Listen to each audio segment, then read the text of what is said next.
দেৱী মজলীয়া বিদ্যালয় হোজাই জিলাৰ অন্তৰ্গত বৃহত্তৰ যমুনামুখ অঞ্চলৰ একমাত্ৰ আদৰ্শ বিদ্যালয় যামিনী দেৱী মজলীয়া বিদ্যালয়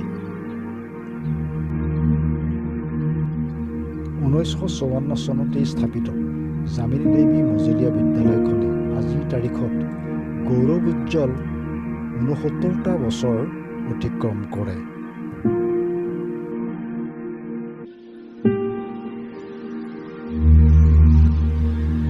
তিনিশ 50ৰো অধিক ছাত্ৰ ছাত্ৰীৰে ভৰপূৰ বিদ্যালয়খনিৰ শৈক্ষিক পৰিৱেশ অতি উন্নত।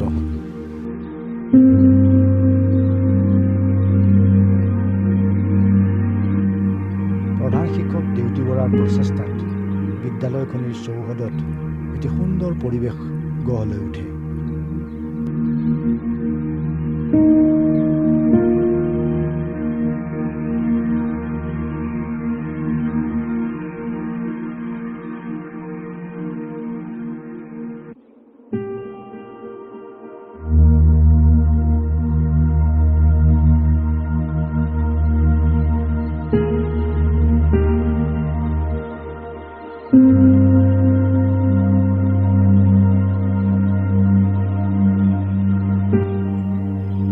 ছাত্ৰ ছাত্ৰীৰ মন আকৰ্ষিত কৰিবৰ বাবে শ্ৰেণীকোঠাৰ বেৰত ৰেলগাড়ীৰ আৰ্হিৰে অংকন কৰা হয়।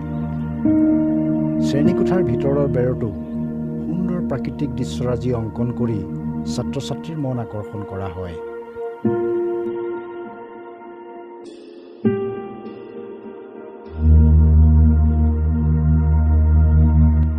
সংস্কৃতিবান শিক্ষক বিৰাজ কুমাৰ বৰাদেৱৰ তত্বাৱধানত বিদ্যালয়খনিত এটি সাংস্কৃতিক পৰিৱেশৰ গঢ় লৈ উঠে।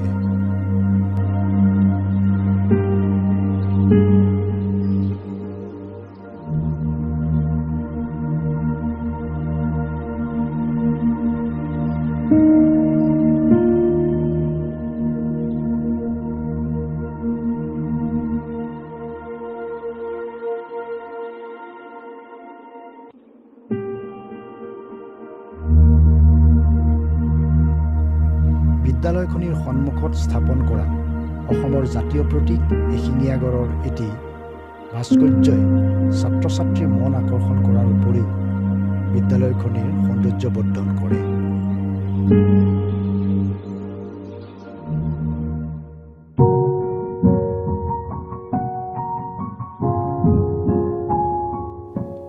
প্ৰতিটো শ্ৰেণীকোঠাৰ বেৰত আঁৰি থোৱা অসমৰ জাতি জনগোষ্ঠীৰ লোক সংস্কৃতিৰ ছবিবোৰে ছাত্ৰ ছাত্ৰীক শৈক্ষিক সমল যোগান ধৰাৰ উপৰিও তেওঁলোকে অনাবিল আনন্দ লভিব পাৰে।